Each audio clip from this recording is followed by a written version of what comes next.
Universal News TV, votre chaîne d'information la plus crédible. Pour son Excellence Christophe Guilloux, ambassadeur de France au Cameroun, son audience du 16 avril 2020 au Palais de l'Unité, rentre dans l'ordre naturel des usages diplomatiques. Répondant aux questions du journaliste Ibrahim Chérif, l'ambassadeur français a tenté de présenter le bien fondé de la dite audience et son contexte. Suivons maintenant les différentes réactions de l'ambassadeur de France au Cameroun. Écoutons. Il est pourtant un habitué du Palais de l'Unité, mais l'audience accordée ce jeudi par le chef de l'État à l'ambassadeur de France au Cameroun fait encore beaucoup parler, notamment sur la toile. Christophe Guilloux et Paul Biya ont évoqué des sujets liés à la coopération France-Cameroun et surtout à la lutte contre le coronavirus. C'était le point d'orgue d'une actualité hebdomadaire assez riche qui part de la prorogation de 2 semaines supplémentaires de l'application des mesures gouvernementales anti-Covid-19 à la commutation et à la remise de peine décidée par le président de la République, en passant entre autres par l'installation du coordonnateur du plan de reconstruction des régions du Nord-Ouest et du Sud-Ouest. Sur le plateau d'actualité hebdo ce soir, Monsieur Christophe Guilloux, ambassadeur de France au Cameroun. Monsieur l'ambassadeur, bonsoir. Bonsoir. Alors, vous avez été reçu en audience par le président de la République. Est-ce que vous vous attendiez à ce que l'audience qu'il vous a accordée fasse autant de buzz, autant de bruit, pas seulement au Cameroun, mais à travers le monde? Ça vous a surpris? Tout d'abord, je voulais vous remercier pour votre invitation. Je vous en prie. Effectivement, j'ai été reçu jeudi dernier par le chef de l'État. Il faut que vous sachiez que je suis ambassadeur de France ici au Cameroun depuis 8 mois. J'ai été nommé à ce poste par le président de la République Emmanuel Macron. Et dans la structure, je suis accrédité auprès du chef de l'État camerounais, M. Paul Biya. C'est lui qui a reçu mon agrément. Et donc, dans ce cadre-là, j'ai des entretiens réguliers avec le chef de l'État. Le dernier avait eu lieu au mois de mars, et c'est tout naturellement que j'ai eu un nouvel entretien cette semaine pour faire le point sur les sujets bilatéraux, les sujets internationaux. Je n'ai aucun commentaire à rajouter là-dessus. Nous nous voyons régulièrement et nous discutons des sujets qui intéressent nos deux pays. Alors, je vais vous citer, monsieur l'ambassadeur. Vous dites, j'ai trouvé le président Paul Biya qui m'avait reçu en audience il y a un peu plus d'un mois, vous l'avez dit, en mars dernier, toujours alerte. Fin de citation. Cela s'adressait à qui? À la presse qui m'interrogeait. Et au-delà? Au-delà de la presse? À ceux qui C'est un message que vous passiez comme ça. On me demandait comment vous avez trouvé le président Biya. J'ai tout naturellement répondu que je l'avais trouvé ainsi, comme je l'avais trouvé d'ailleurs lors de mes précédentes audiences. Je n'ai rien à rajouter là-dessus.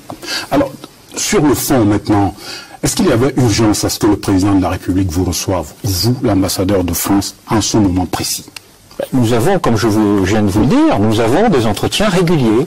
Et nous faisons le point sur les sujets bilatéraux. L'ambassadeur est le messager entre deux chefs d'État. Et donc, nous faisons le point sur des tas de sujets entre les deux pays. Et Dieu sait si la coopération entre la France et le Cameroun est dense et riche. Et à propos justement de coopération, au sortir de cette audience, il a fortement été question de cet allègement, annulation de la dette du Cameroun vis-à-vis de la France. Vous en avez parlé, de quoi est-ce qu'il est question exactement? À quoi doit s'attendre le Cameroun?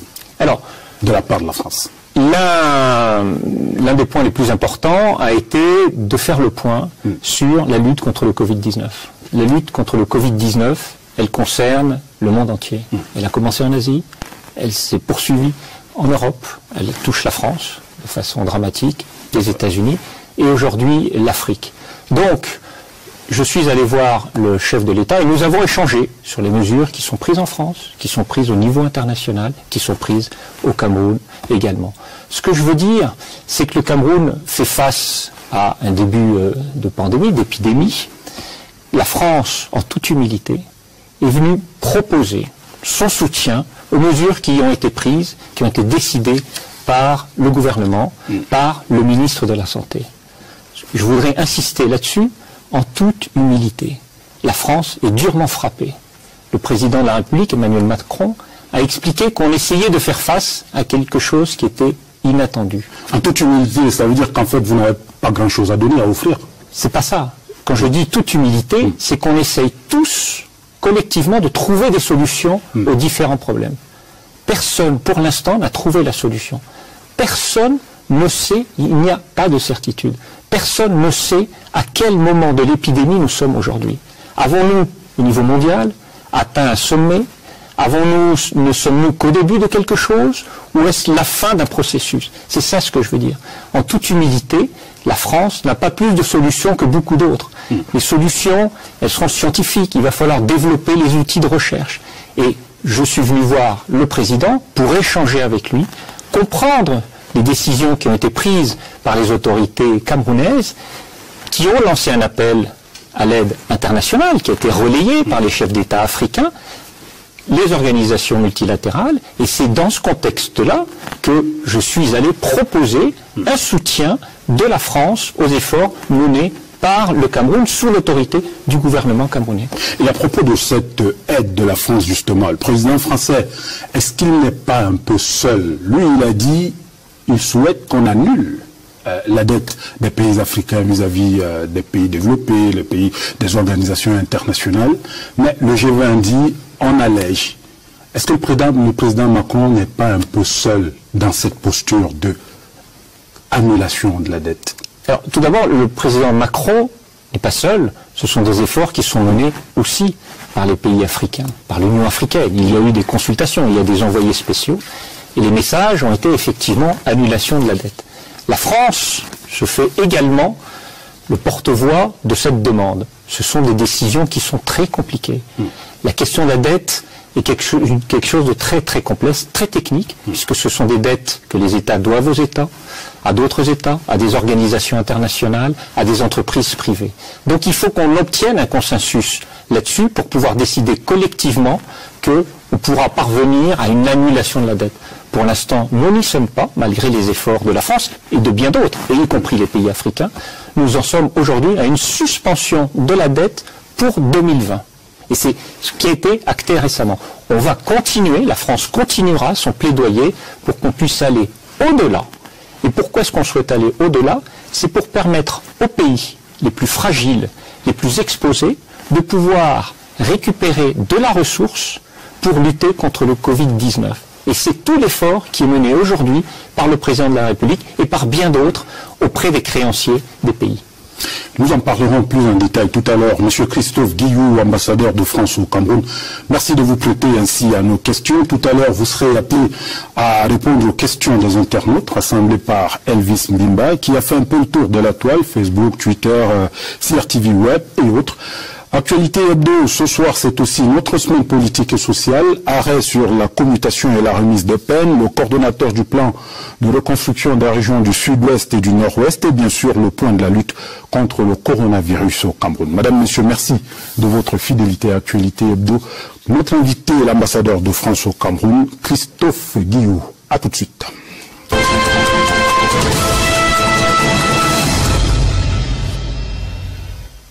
Alors, monsieur l'ambassadeur, est-ce que vous avez dit au président de la République quelle forme va prendre cet appui de la France dans le cadre de la lutte contre le Covid-19 au Cameroun? Vous êtes allé au palais, qu'est-ce que vous avez offert? Nous avons eu des échanges sur la situation en général, et je lui ai expliqué, je lui ai rappelé tous les efforts que menait la France, le président de la République, dans les forums bilatéraux, multilatéraux. Premier point. Notamment la question sur le moratoire de la dette pour 2020. Je lui ai également expliqué que, à la suite de la demande du gouvernement camerounais pour la lutte contre le Covid-19, qui est menée ici au Cameroun, nous étions prêts à inscrire des efforts supplémentaires pour vous appuyer dans cette lutte. Ces efforts, ce sont des efforts, tout d'abord, dans l'urgence. Dans l'urgence.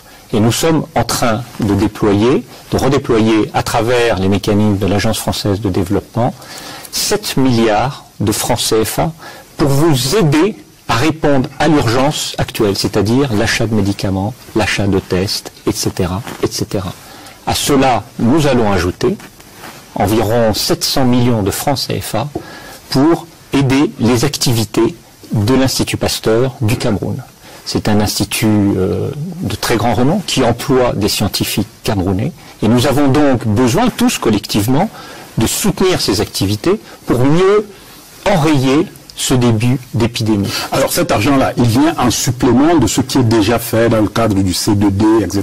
Alors, ce sont deux choses différentes. Mais je souhaiterais également insister sur la vision de la France dans cet effort d'accompagnement.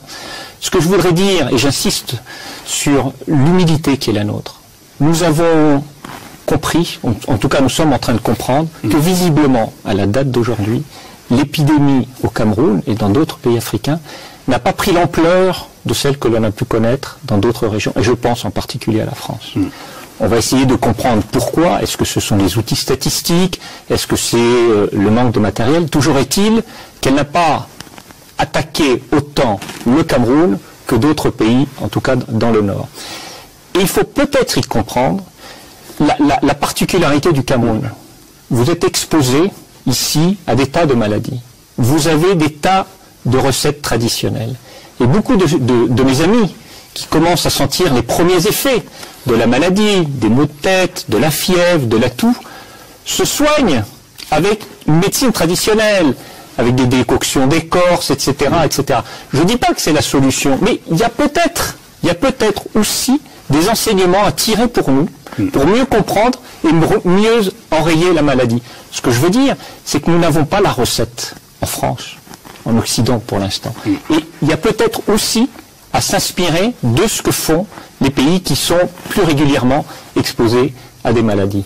Et donc, dans le cadre des efforts qui sont fournis par la France pour venir en accompagnement à ce que font les Camerounais, il y a la recherche. Vous avez des instituts de recherche, le Centre Pasteur du Cameroun, l'Institut de recherche pour le développement, le CIRAD, et ce que nous voulons, c'est renforcer leurs moyens pour permettre de mieux comprendre l'évolution de l'épidémie et de favoriser également, et c'est une vision stratégique qui a été développée par le président Macron, nous voulons également qu'il y ait davantage de contacts avec les autres centres de recherche en Afrique, notamment les CDC qui sont à Nairobi. Alors, M. Ambassadeur, la France et l'Occident, d'une manière générale, est-ce qu'on a, à ce niveau-là, autre choix que d'aider l'Afrique, justement? Est-ce que ce n'est pas une aide, on va dire, intéressée?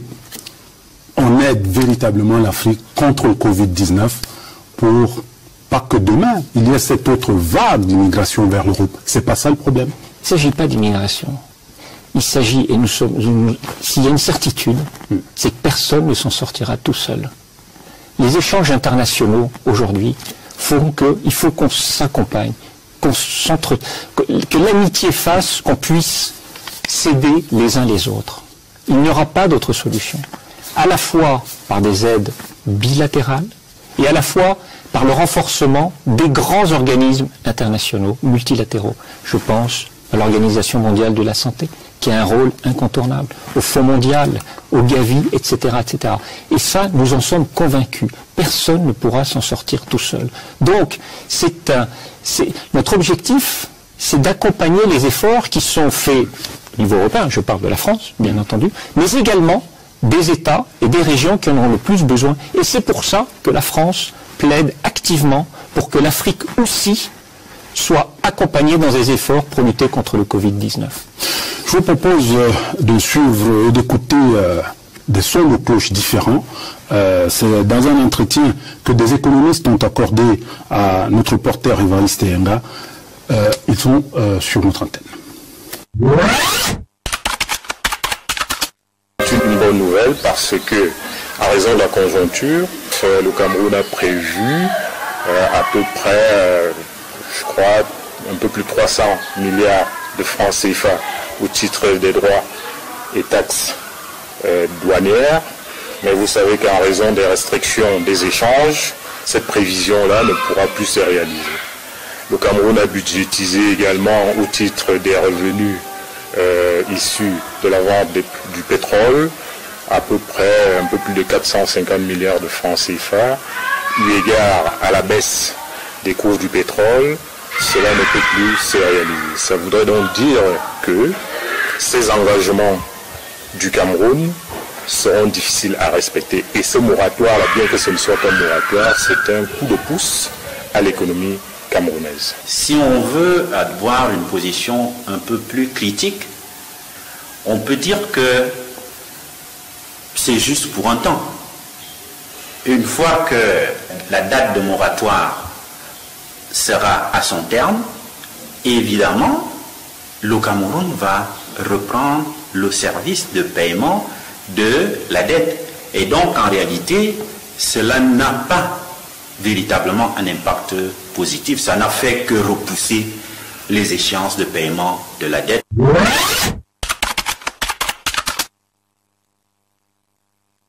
Nous ne pouvons pas dire que c'est petit. Nous ne pouvons non plus dire que c'est extrêmement élevé. Mais nous devons être reconnaissants envers des actes aussi positifs que posent nos partenaires, à savoir la France, qui est un grand partenaire d'ailleurs du Cameroun, et qui est toujours au chevet du Cameroun lorsque notre pays est en détresse. J'estime pour ma part que la France devrait et peut mieux faire, mais il faut reconnaître aussi que le contexte dans lequel la France se trouve ne s'y prête peut-être pas. La France est en récession. La France peine d'ailleurs, n'est-ce pas, à faire face à cette même pandémie. Donc c'est une équation assez compliquée, mais on estime que dans le cas d'une amitié qui lie au Cameroun à la France pourrait peut-être faire mieux. La France peut utiliser, n'est-ce pas, cette situation pour peut-être chercher à gagner autre chose. En se disant, en invoquant l'argument selon lequel, au moment où vous faisiez face à telle difficulté, nous avons pu vous accorder notre aide en vous permettant de souffler un peu dans le cadre du paiement des intérêts de la dette. Alors, ça veut dire que la France pourrait effectivement mobiliser ce genre d'argument pour demander peut-être autre chose de mieux. Il est bien évident que ce n'est qu'un moratoire, ce n'est pas une annulation de dette. Et que cela suppose que l'année prochaine, le Cameroun va certainement devoir faire beaucoup plus d'efforts pour rembourser sa dette. Et aussi, il faut le dire, il faut le préciser, ça ne concerne que le capital, ça ne concerne pas les intérêts. Et donc, même cette année, à moins que ça ne change dans les prochains jours, le Cameroun devra toujours honorer les charges financières liées aux intérêts de cette dette. Alors, cher ambassadeur, comment vous réagissez à ce que disent ces économistes? Finalement, c'est quoi? Annulation, rééchelonnement, de quoi parle-t-on? Alors, ce qui a été décidé jusqu'à présent, et je vous parle aujourd'hui de la situation actuelle, c'est un moratoire sur le remboursement de la dette, qui a été acté par l'ensemble des contributeurs, des créanciers bilatéraux et multilatéraux. C'est-à-dire que dès 2021, on reprend. Pour l'instant, on est sur un moratoire de la dette pour 2020, c'est-à-dire une suspension des remboursements dus à la dette. Pourquoi est-ce qu'on fait ça? C'est pour permettre au Cameroun et aux autres de pouvoir consacrer ces recettes à la lutte contre le Covid-19. C'est l'idée qu'il y a derrière. On sait que la lutte contre le Covid-19 a un impact sanitaire, a un impact social et a un impact économique. Absolument. Et pour éviter de demander aux États africains et au Cameroun de rembourser les créanciers, on leur dit, votre première urgence, c'est de lutter localement contre le Covid-19. Donc, les recettes que vous aviez prévues de rembourser, consacrez-les localement à la lutte contre le Covid-19. Et donc, c'est un sacrifice que font les créanciers qui s'abstiennent de recevoir les remboursements pendant un an. Je ne pense pas qu'on en reste là, mais en tout cas, aujourd'hui, c'est la décision qui a été actée entre créanciers du Club de Paris, du G7, du G20. Alors, ils disent également que la France peut faire mieux, peut-être plus. Alors, pour l'instant, c'est 60 milliards que la France ne touchera pas au titre des prêts qu'elle a accordés au Cameroun. À cela s'ajoutent les 7 milliards dans l'urgence. Il faut que vous compreniez que l'urgence est quelque chose de extraordinairement important. L'épidémie de Covid-19 au Cameroun a commencé il y a 6 semaines. En 6 semaines, nous avons dégagé dans l'urgence 7 milliards de francs CFA, auxquels s'ajoutent 700 millions pour les activités de Pasteur. Tout cela en quelques jours, dans un temps record. Je vous disais en toute humilité que nous ne savons pas encore comment va évoluer l'épidémie, à la fois en Europe, dans le monde et en Afrique. Donc c'est une première mesure. On verra s'il faudra accompagner ça par d'autres mesures supplémentaires, à la fois bilatérales, mais multilatérales. Alors globalement, maintenant, au niveau des relations France-Cameroun, d'une manière générale, au-delà du Covid-19, on peut dire, au sortir de votre audience avec le président que les choses vont bien entre Yaoundé et Paris? Alors, je voudrais juste terminer sur la question de la dette. Je vous en prie. Le Cameroun est impacté, bien entendu, d'un point de vue sanitaire. Il y a des malades, des décès, etc. Le Cameroun est impacté également d'un point de vue social, puisqu'on a vu qu'un certain nombre de foyers vont commencer à ressentir les effets de la crise. Et le Cameroun est également impacté d'un point de vue économique, puisque le prix du pétrole est en train de s'effondrer, les prix des matières premières sont en train de diminuer, etc., etc. Et c'est pour accompagner les efforts du Cameroun que nous sommes en train de déployer cette panoplie de mesures pour vous accompagner, pour vous insérer nos efforts dans ceux qui ont été décidés par le gouvernement ici. Nous souhaitons également pouvoir réfléchir à ce qu'on peut faire davantage en matière économique pour le secteur informel. Et au-delà de ça, plutôt que de procéder à des achats de matériaux à l'extérieur qui seront livrés ici par avion, ce que nous souhaitons, ce que la France souhaite, c'est que ces besoins soient fabriqués au Cameroun. Que les produits dont vous avez besoin, les produits pharmaceutiques, la chloroquine, elles soient produites au Cameroun. Les masques soient produits au Cameroun. Les respirateurs soient produits au Cameroun. Vous avez toute une classe de jeunes entrepreneurs dynamiques, imaginatifs. Vous avez d'excellents ingénieurs. Et c'est sur ce terreau que nous souhaitons construire avec vous la riposte au Covid-19. C'est ça ce que nous souhaitons stratégiquement pour le Cameroun et nous ferons tout pour y parvenir. Et d'une manière générale, on se dit, ça va très bien entre Yaoundé et Paris. Les relations entre la France et le Cameroun sont excellentes. Elles sont excellentes. Ce sont des relations qui s'inscrivent dans la durée. Ce sont des relations extraordinairement denses des deux côtés. Il n'y a pas de commentaires particuliers à faire là-dessus. Alors, il y a un autre sujet qui préoccupe les Camerounais en ce moment, c'est la crise dans les régions du nord-ouest et du sud-ouest. Celle qu'on appelle la crise dite anglophone. La France, on l'a vu à un moment donné, s'impliquer, encourager, pousser au dialogue, etc. Le dialogue, le grand dialogue national a eu lieu. Il y a un accompagnement qui est attendu maintenant sur, par exemple, la reconstruction de ces zones-là. Là également, vous vous engagez? Alors, nous sommes très contents du plan de reconstruction, du plan présidentiel pour la reconstruction. J'ai d'ailleurs eu un long entretien avec le Premier ministre qui est porteur de ce plan de reconstruction et je lui ai dit, conformément à l'engagement qui a été pris par Jean-Yves Le Drian, le ministre de l'Europe et des Affaires étrangères, quand il était venu en visite en octobre dernier, que la France accompagnerait et ferait tous ses efforts pour accompagner la reconstruction du Nozo. Sauf que, avant de commencer la reconstruction du Nozo, il va falloir que la région soit pacifiée. Il va falloir que vous aboutissiez à un accord de paix entre les bandes armées et le gouvernement. Et c'est indispensable pour pouvoir lancer la reconstruction, une reconstruction qui s'inscrira dans la durée. Donc aujourd'hui, le Nozo, vous le savez mieux que moi, c'est le nord-ouest où il reste quand même beaucoup de zones compliquées, et le sud-ouest où la situation s'améliore lentement. En tout cas, sachez que le désir de la France, c'est que cette région retrouve la paix et le développement et s'inscrivent dans une logique de reconstruction avec le soutien des autorités et du gouvernement. Alors ces soutiens-là, justement, ça va être encore des prêts ou alors la très belle générosité de la France?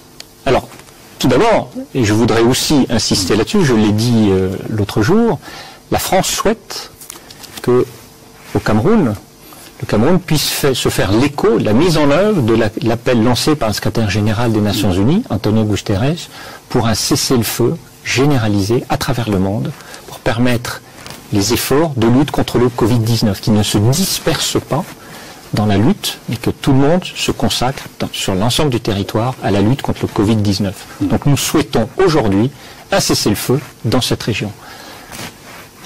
Deuxième temps, la reconstruction. Comment nous allons faire, comment nous allons financer la reconstruction? Pour l'instant, nous n'en sommes pas encore là. En tout cas, il y a un engagement fort de la France pour tout faire et pour inscrire ses efforts dans ceux du gouvernement en faveur de la reconstruction. Je sais qu'il y a déjà des entreprises qui se sont déjà mobilisées et qui sont en train de réinvestir la région du nord-ouest et du sud-ouest. Avec quel objectif? redonner de l'espoir aux habitants. Ces habitants ont perdu, ça fait 3 ans qu'il y a la guerre, des pertes de revenus, etc. Ce qu'il faut, c'est donner un horizon, leur permettre d'avoir une activité économique, d'avoir un revenu, reconstruire ce qui a été détruit. C'est en train de commencer maintenant, et nous souhaitons, dans le cadre de ce qui aura été décidé par le gouvernement, d'inscrire nos efforts dans l'appui à la reconstruction et au retour à la paix. Un mot encore sur l'économie, avec notamment le C2D. Où est-ce qu'on en est exactement avec ce contrat de désendettement et de développement? Combien de milliards sont engagés? Est-ce que véritablement les choses se passent bien entre le gouvernement français et le gouvernement camerounais dans la gestion de ces projets, des projets C2D? Alors, je voudrais juste revenir sur qu'est-ce que c'est que le C2D. Le C2D, ce sont des remboursements de l'État du Cameroun à la France qui a prêté de l'argent, et en échange, la France consacre au développement du Cameroun la somme équivalente sous forme de dons. Ça fait environ une dizaine d'années que c'est comme ça. Donc là, nous sommes sur la 3e phase, la phase finale du C2D, une phase qui va s'achever en 2025. Nous avons jusqu'à présent consacré environ 1 milliard d'euros au C2D pour le développement du Cameroun. 1 milliard d'euros, ça fait 700 milliards de francs CFA sur le développement, donc sur des projets à moyen et à long terme. Il reste aujourd'hui à peu près 600 millions d'euros, ce qui fait environ 400 milliards de francs CFA. Qu'est-ce que nous avons réalisé? Nous avons réalisé encore récemment le pont sur le Wouri à Douala, le pont sur la Sanaga entre Yaoundé et Ngaoundéré, ainsi que plein d'autres projets agricoles, éducatifs, etc. Nous poursuivons pour tenir l'échéance de 2025. Le débat, si c'est simple, c'est votre interrogation, le débat sur le moratoire de la dette va être impacté par le C2D. Non, il n'y a pas d'impact. En revanche, nous avons, dans le cadre du C2D, réussi en un temps record à dégager de l'argent, des sommes, pour répondre à l'urgence sanitaire et humanitaire du Cameroun aujourd'hui face au Covid-19. Monsieur l'ambassadeur, nous allons parler beaucoup de politique tout à l'heure, mais il est temps pour nous de passer du côté de nos machines pour suivre Oswald Modung, qui va nous faire le point de la semaine politique au Cameroun, avec entre autres justement l'audience que vous a accordé le président de la République, la nomination d'un autre membre du Conseil constitutionnel, etc., etc.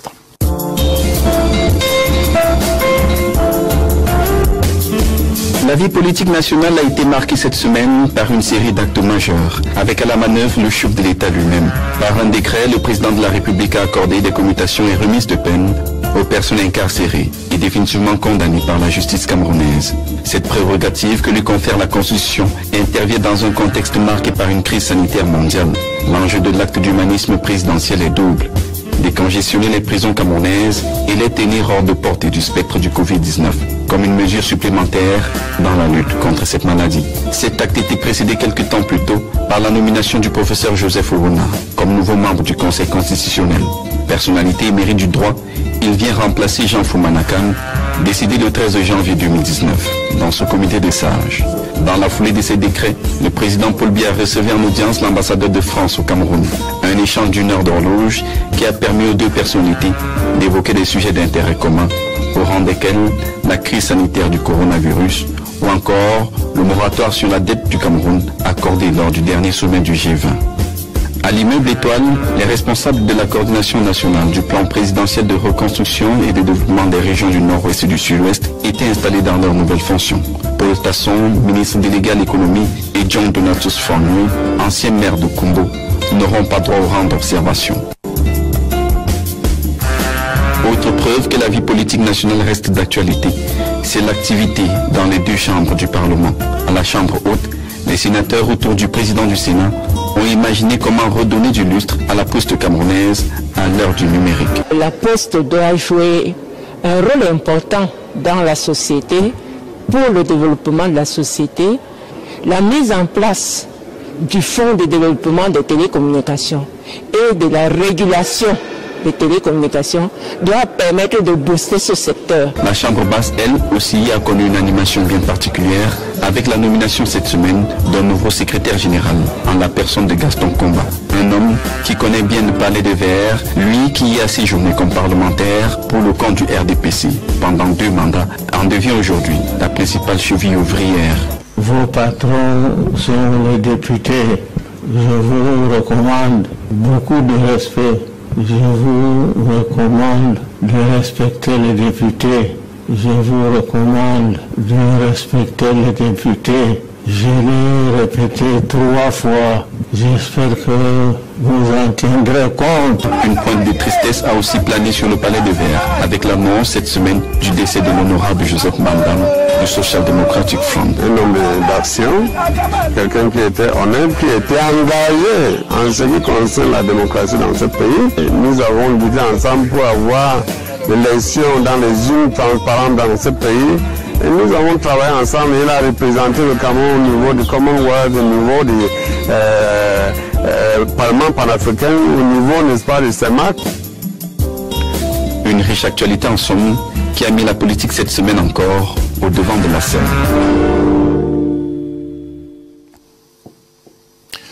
Monsieur l'ambassadeur, on va faire pure politique maintenant avec, on va dire, une première question véritablement politique. Pour certains Camerounais, notamment ceux de la diaspora basée en France, on pense que Paris doit davantage s'immiscer dans les affaires intérieures du Cameroun. Ce que vous en dites? Ce que je peux vous dire, c'est que je suis l'ambassadeur de France au Cameroun, que je suis là pour développer les relations bilatérales entre les deux pays, que je ferai tout pour le bénéfice du peuple camerounais, et que la France s'abstient, ici comme ailleurs, de s'immiscer dans les affaires intérieures des États. Elle l'applique également au Cameroun.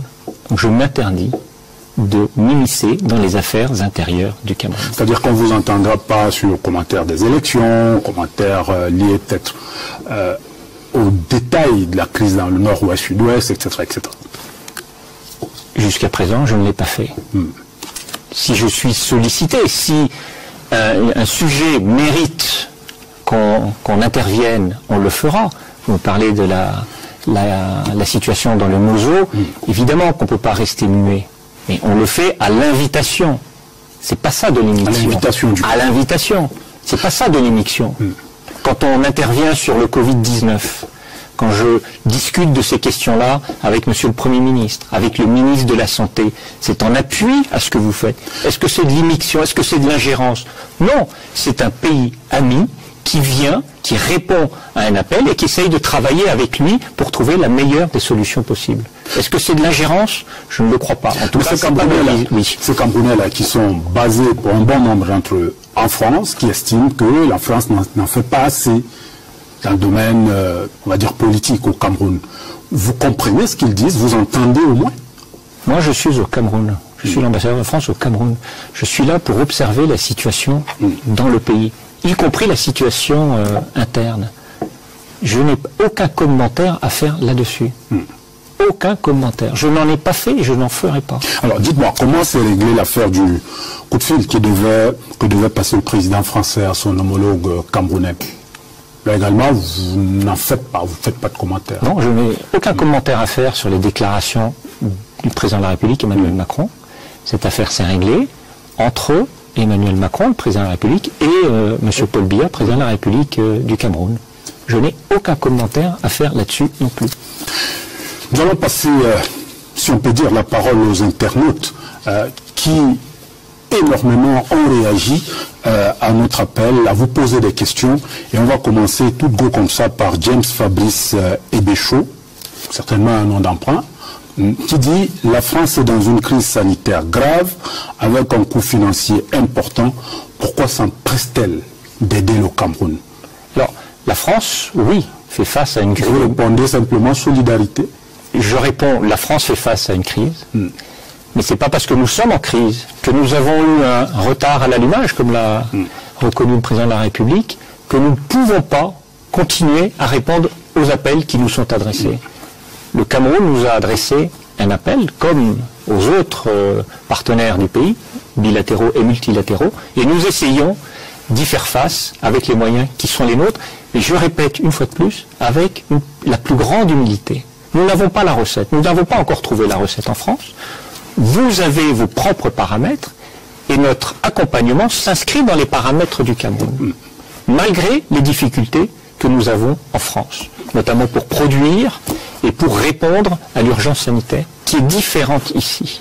Deuxième question d'internaute, Patego dit « Je suis un Camerounais résident en France et bloqué au Cameroun depuis la fermeture des frontières. Quand serais-je autorisé à rentrer en France?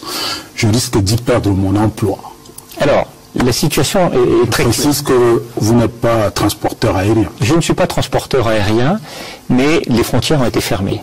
Les frontières aériennes en France et en Europe, les frontières aériennes au Cameroun. Ce qui fait qu'on souhaite, bien entendu, diminuer. Pourquoi est-ce que ça a été fermé? C'est pour diminuer la propagation du virus.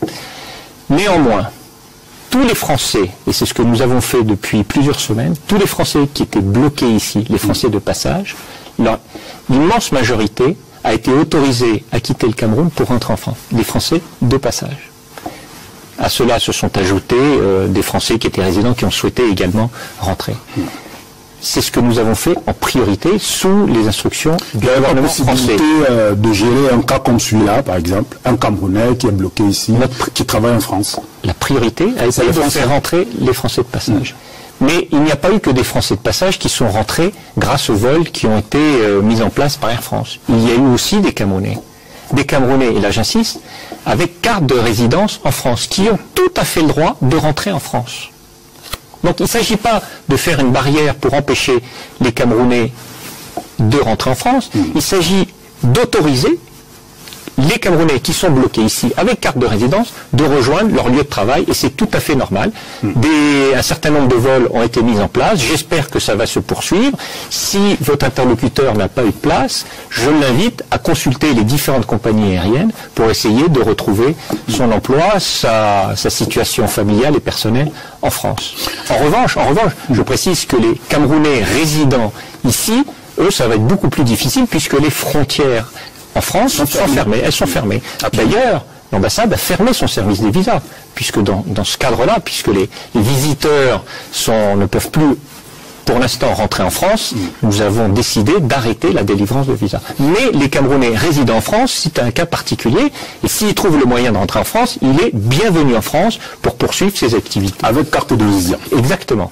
Alors, Jérôme Songyam dit, pourquoi la France laisse-t-elle faire lorsque des officiels des pays africains ou des artistes pro-pouvoir sont agressés par des opposants installés sur son sol? Vous voyez un peu de quoi il s'agit? Non, je ne vois pas.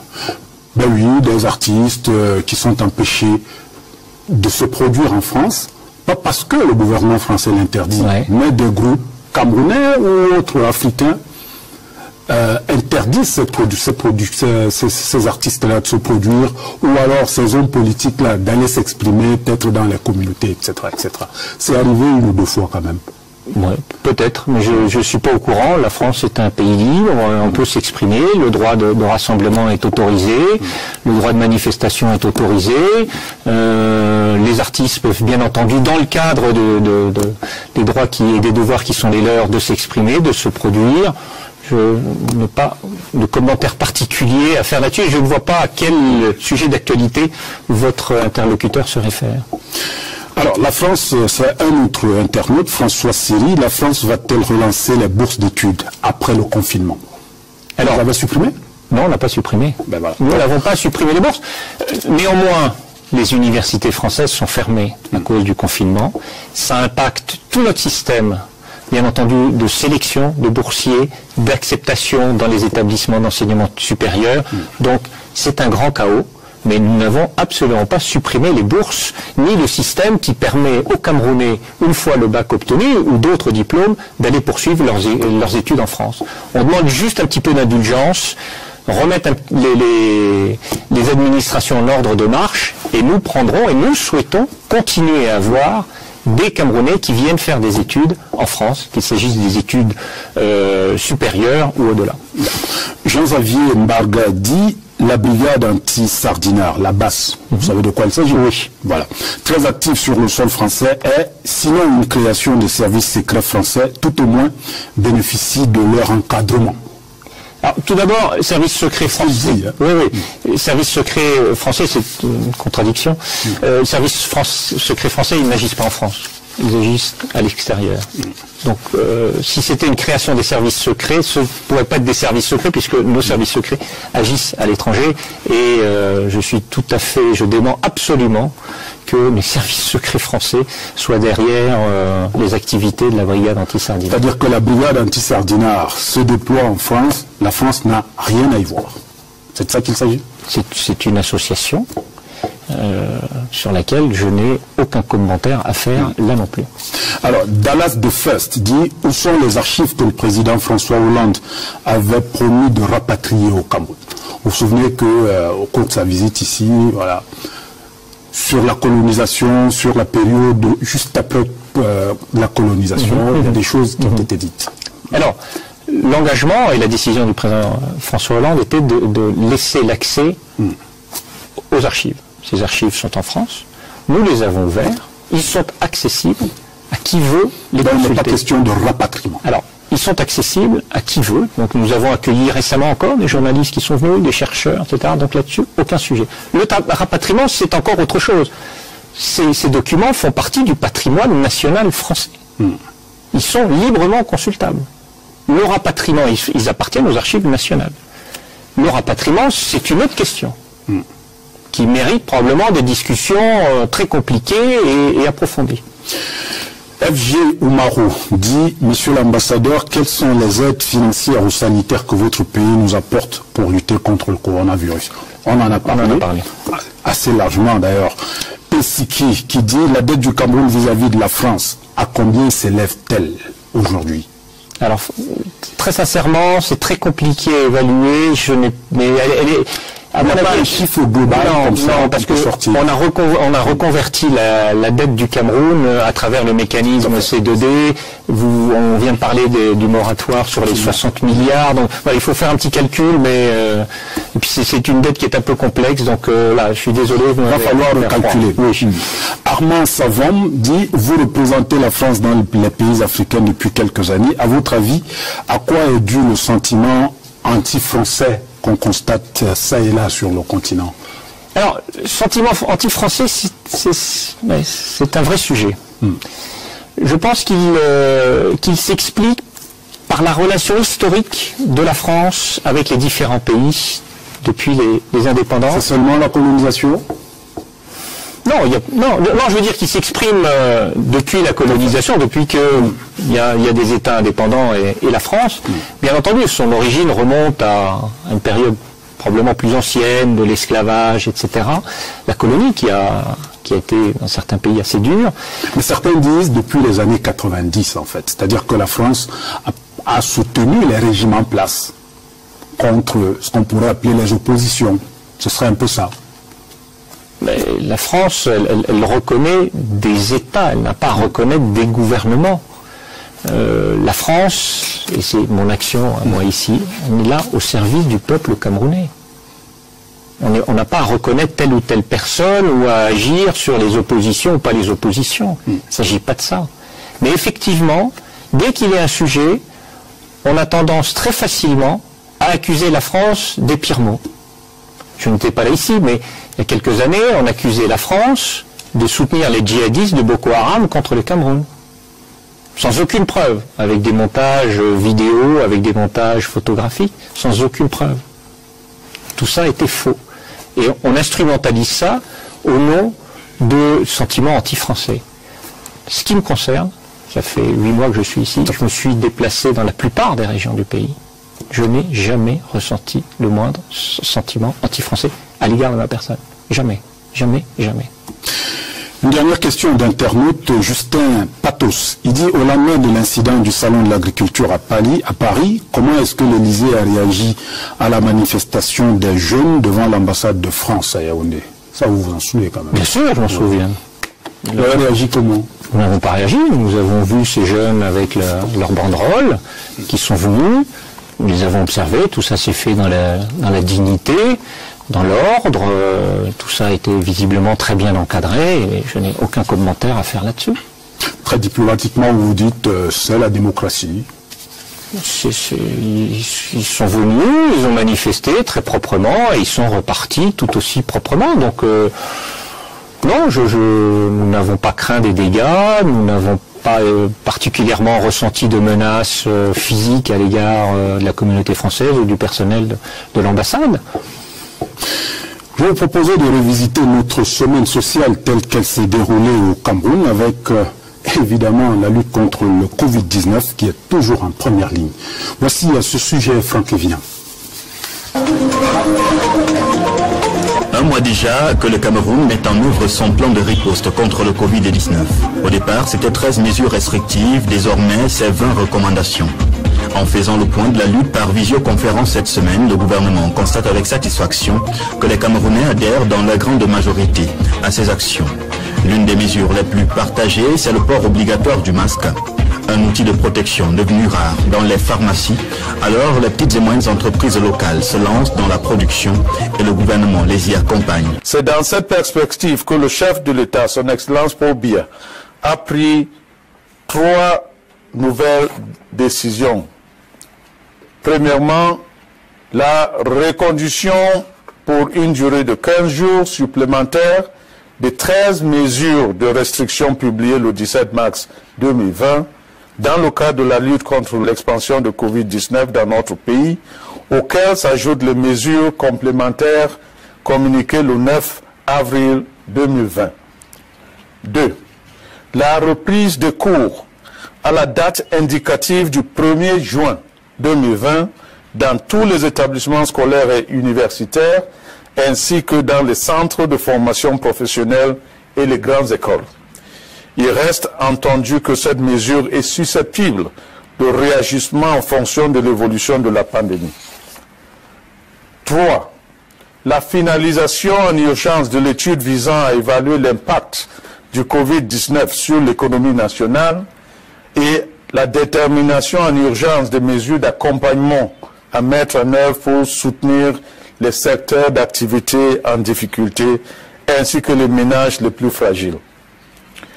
Le chef de l'État me charge par ailleurs de féliciter les équipes spécialisées du ministère de la Santé publique et toutes les autres administrations sectorielles pour leur investissement quotidien dans la mise en œuvre des mesures arrêtées pour endiguer cette maladie. Eux n'attendront pas cette étude pour être assistés. 2 semaines après qu'ils ont été sortis de la perversion, la misère et la drogue, 123 enfants des rues âgés de 10 à 24 ans reçoivent la visite du ministre des Affaires sociales. Tous affichent désormais bonne mine et se disent prêts à rentrer en famille. Il y en a qui commencent déjà à manifester les projets qu'ils veulent bien avoir à l'avenir, dont en perspective. Ceux-là même qui veulent être des chauffeurs, ceux-là même qui veulent rentrer en famille, ceux-là même qui veulent être placés en institution pour une formation professionnelle. De belles perspectives donc sur la voie de la resocialisation à l'image de ces chantiers routiers qui évoluent bien dans le sud. Par téléconférence, le ministre des Travaux publics a procédé à la revue des projets d'envergure en cours dans cette région. C'est le tronçon qui cause problème à l'ingénieur de l'État sur cette transnationale en chantier, Bikoula Djoum, où les travaux sont presque à l'arrêt. J'ai décidé de servir une mise en demeure à l'entreprise qui y est mobilisée. Dans mon ordre de service de mise en demeure, je vais consigner les prestations qui doivent être absolument réalisées. L'évaluation de ces prestations interviendra 21 jours plus tard. On pourra donc sanctionner l'entreprise négativement ou la sanctionner positivement. Sur un autre chantier, celui de la fiscalité, le gouvernement innove pour élargir la liste du contribuable. Sur le portail numérique de la Direction générale des impôts, chaque citoyen en activité peut en un clic obtenir son numéro d'identification fiscale. Il est gratuit, unique et obligatoire. Une disposition de la loi des finances 2020 qui vise principalement les travailleurs du secteur informel, puisque les salariés du secteur public ou privé n'ont plus d'efforts à fournir dans ce sens. Innovation dans l'administration fiscale, évolution dans le domaine du sport. Cette semaine, le ministre des Sports et de l'Éducation physique est allé voir comment avancent les travaux de construction du stade de Lembe. Les nouvelles sont bonnes, les premiers pousses de gazon sont attendus dans 2 semaines. Les vestiaires sont prêts, le circuit électrique déjà installé, les blocs intérieurs des 2 stades annexes terminés. L'entreprise McGill rassure quant au respect de la date de livraison du chantier entre septembre et octobre 2020. Retour sur ce plateau avec notre invité, l'ambassadeur de France au Cameroun, Christophe Guillou. Alors, pour ce qui va un peu constituer la dernière ligne droite de notre entretien, monsieur l'ambassadeur, vous le disiez tout à l'heure, vous avez parcouru le Cameroun du nord au sud, de l'est à l'ouest. C'est quoi le regard que vous portez sur ce pays-là? Au dehors, on a l'impression que c'est un pays on va dire, qui est en crise. Vous êtes à l'intérieur, qu'est-ce que vous en dites? Alors, ça fait pas très longtemps que je suis là, ça fait un peu moins d'1 an. Ce que je ressens depuis que je suis ici... J'ai eu le temps de constater. J'ai eu le temps de constater, j'ai eu le temps de sillonner de l'extrême nord jusqu'au sud, de l'est jusqu'à l'ouest. J'ai eu l'occasion de rencontrer des milliers de Camerounais, de discuter avec eux. Ce que je sens, très sincèrement, c'est un pays extraordinairement chaleureux. Un pays dont je suis admiratif, qui a une culture extraordinaire, des cultures extraordinaires. C'est un pays qui a une relation avec la France très proche. Et quand vous parliez tout à l'heure des frictions, du sentiment anti-français, etc., je pense que c'est hélas, inévitable. Et je vois bien, dès que l'ambassadeur de France fait quelque chose, tout le monde réagit. Je pense que je représente, c'est la fonction au Cameroun, parmi mes collègues, qui est la plus visible, la plus sensible. Qu'on dise ou qu'on dise pas, c'est la France qui fait pas. Au-delà de ça, l'aspect humain, l'aspect affectif est extraordinaire au Cameroun. Pour moi, c'est un vrai défi d'être ici, un vrai défi. Il y a énormément de choses. Et je suis, comme je viens de vous le dire, admiratif de votre histoire, de vos histoires, de votre culture et du génie camerounais. Cette capacité, et on le voit dans la crise du Covid, et c'est ce que nous souhaitons accompagner, c'est la capacité de réaction, d'adaptation, dans des conditions qui ne sont pas toujours faciles. Mais il y a toujours quelqu'un qui va essayer d'avoir une idée, une bonne idée et la développer. Un exemple, le sommet Afrique-France, qui devait avoir lieu dans quelques semaines. Nous étions en pleine préparation avec le ministère des Relations extérieures pour valoriser la place du Cameroun à ce sommet. Je peux vous dire qu'on avait les meilleurs artistes, les meilleurs sportifs, les meilleurs acteurs pour participer, et ingénieurs, pour participer à une valorisation du Cameroun à cette occasion. Vous avez parmi les meilleurs sportifs au monde, d'immenses artistes musicaux, l'opéra. J'ai rendu visite à Imana ici, qui est le premier couturier à pouvoir faire des présentations de haute couture en France, etc. C'est une immense richesse. Et je pense qu'il n'y a pas beaucoup de pays sur le continent qui est votre richesse, qui est votre dynamisme. Et pour tout cela, je suis plein d'admiration. Et tous les jours, je suis émerveillé par cela. Si on vous dit tout cela est très diplomatique, ce que vous dites. Très diplomatique. Je vous ai parlé avec mon cœur. Je vous ai parlé avec mon cœur. C'est pas diplomatique. C'est pas du tout diplomatique. Je vous ai dit vraiment ce que j'ai au fond du cœur. Monsieur l'ambassadeur, Covid-19 oblige, le consulat de France à Yaoundé notamment, et puis sur Douala, fermé. Alors, non, nous sommes passés sur un rythme de travail qui s'appelle la mise en place du plan de continuité de l'activité. Ce qui veut dire que nous avons dégradé l'ensemble de nos services. Nous avons fermé le service des visas à Yaoundé, nous avons fermé le service des visas à Douala, puisque les Camerounais ou les frontières sont fermées. Si vous n'avez pas un titre de séjour, vous ne pouvez pas entrer ni en France ni en Europe. Nous avons fermé cela. Tous les autres services ont été dégradés. C'est-à-dire qu'on travaille avec deux équipes. L'idée, c'est que si on devait être infecté par le virus, que le virus n'infecte qu'une partie de l'équipe et que l'autre puisse être prête à prendre la relève. Donc, nous travaillons en service dégradé, avec des agents qui sont présents, mais on a limité les contacts avec le public, et une autre partie reste à la maison et fait du télétravail.